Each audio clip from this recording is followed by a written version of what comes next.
Okay, Assalamualaikum warahmatullahi wabarakatuh. Okay, salam sejahtera, selamat pagi. Okay.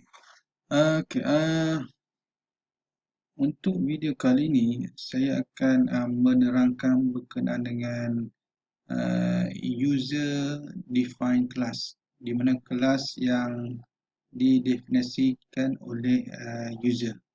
Okay. Contoh kalau user disebut sebagai predefined class. Predefined class ni seperti kelas scanner, itu adalah predefined class. Apa lagi predefined class yang telah kita belajar?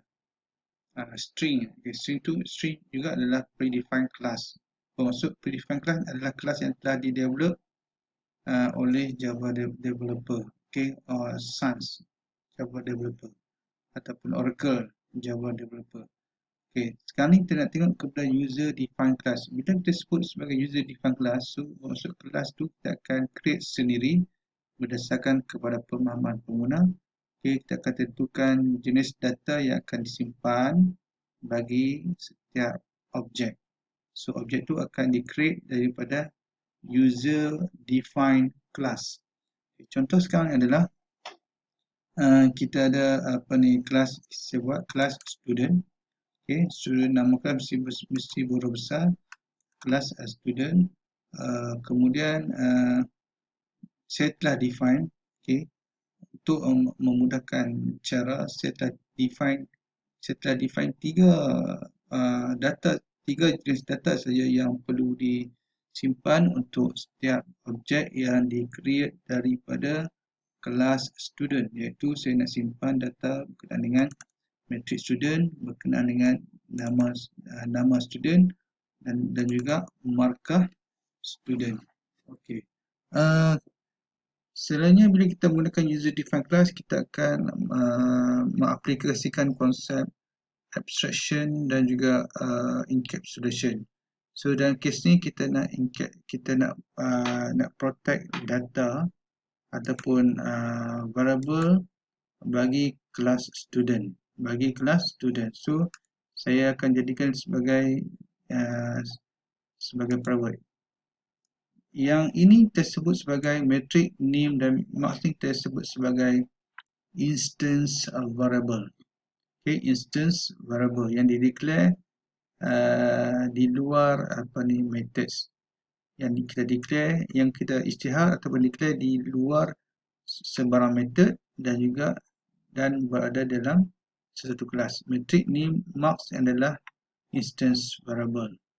Okay, so untuk dari segi encapsulation, dari segi information heading, kita nak membuat protection kepada instance variable, metric, name, marks daripada diakses oleh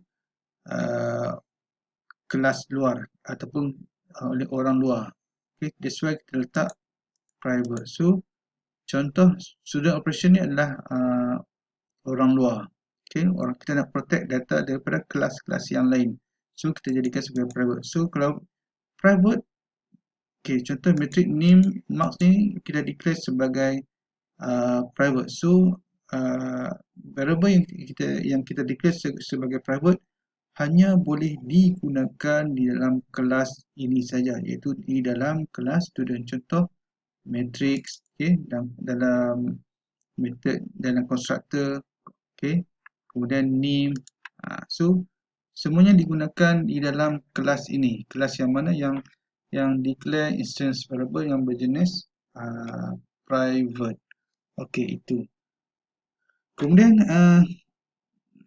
di dalam kelas student ni kita ada satu constructor. Kita tahu constructor ni gunanya untuk kita nak buat proses pemberian nilai awal ataupun kita sebut sebagai initialization process. Okay, kita nak initialize nilai. Okay, ini adalah constructor bagi kelas student. Constructor bagi kelas student yang tidak mempunyai parameter. Okay, so constructor tidak boleh return type. Okay, constructor bagi sesuatu kelas tidak boleh return sebarang nilai. Tidak ada void ataupun tidak ada sebarang apapun. Okay, ini adalah dia punya kaedah dah, public student. Okay, so nama method mesti sama dengan nama kelas. S besar ataupun mesti S besar. Okay, so student. So konstruktor bagi kelas student ni tidak mempunyai parameter. So apa yang terdapat dalam kelas student ni, dalam konstruktor kelas student yang tidak mempunyai parameter, so dia akan initialize ataupun dia akan memberi nilai awal 0 kepada metrik, non-nim kepada nim, 0.0 kepada mark. Kemudian satu lagi, konstruktor yang ada parameter. Ini konstruktor bagi kelas student yang tidak mempunyai parameter. Yang ini pula adalah konstruktor bagi kelas student yang mempunyai 3 parameter, iaitu metrik, nim dan juga mark. So kebiasaan apabila konstruktor yang ada 3 parameter, contoh kat sini kita ada 3 instance variable dan sini pun ada 3 parameter. Selalunya kita akan dengan kata yang mudah, kita nak simpan data di dalam objek. Kita nak simpan data di dalam objek apabila berlaku penciptaan objek daripada kelas student. Okey, sekarang ni kita ada getter method. Selalunya kita nak protect data, kita nak protect instance variable daripada kelas luar. Okey, daripada kelas luar, contoh metrik. Okay, kita nak protect data daripada kelas luar. Metrik, name, marks. Kita nak protect, so kita nak protect, that's why kita letak private. So jikalau kelas luar ingin nak access ataupun nak ubah data, okay, kelas luar tersebut mestilah mengubah ataupun access data melalui method. Contoh get metric, so this is getter method. Kita ada getter method untuk metric, getter method untuk name dan getter method untuk mark. Okay, so getter method untuk kita nak retrieve nilai yang disimpan dalam objek. Setter method gunanya untuk kita nak ubah nilai. Okay, ubah nilai. Okay, so kaedah bagaimana kita nak membina getter method and setter method. Contohnya di mana ya? Okay.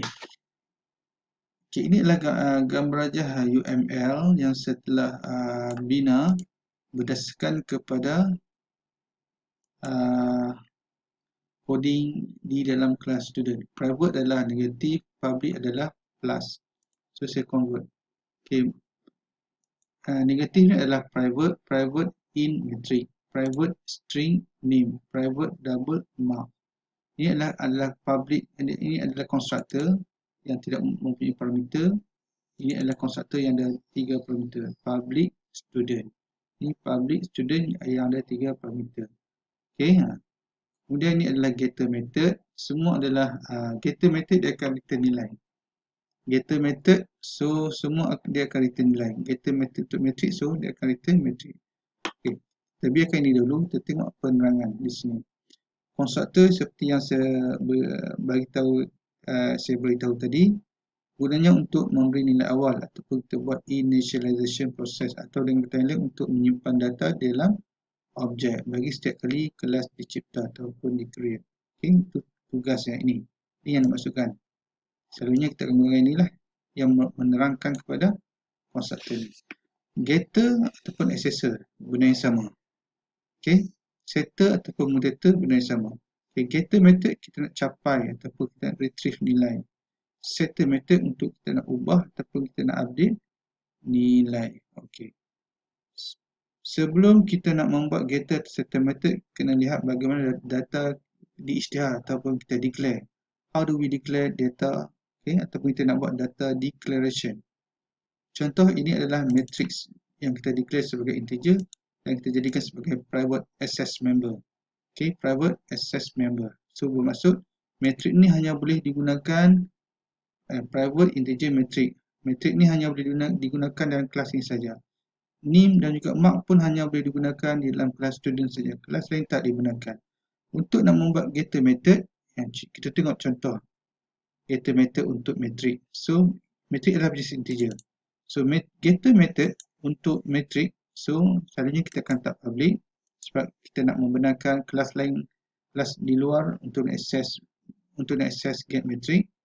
Okey, kemudian getter method dia akan memulangkan nilai. Getter method tidak boleh ada parameter. So tidak boleh ada parameter tetapi mesti memulangkan nilai. So inilah nilai.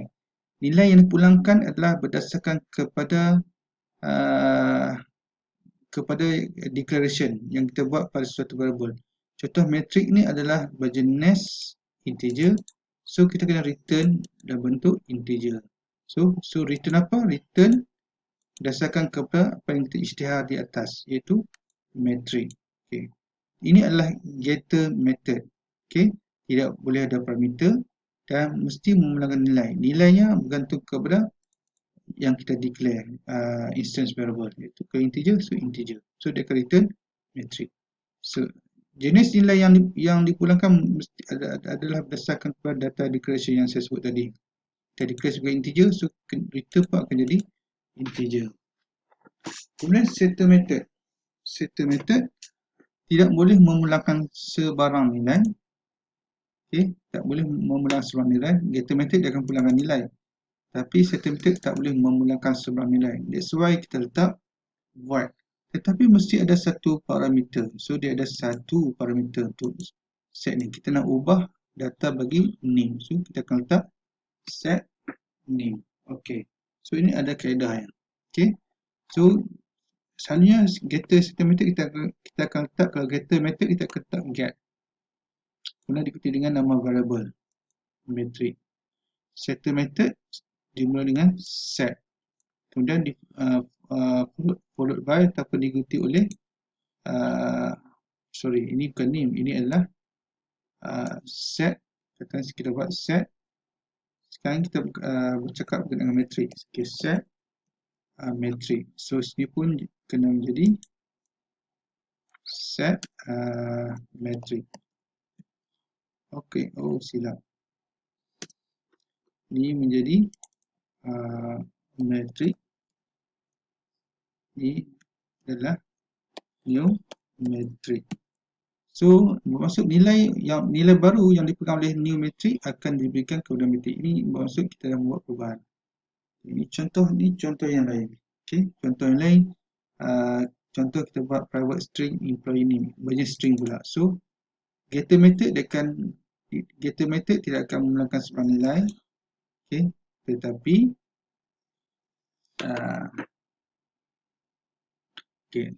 kita berhenti setakat dulu.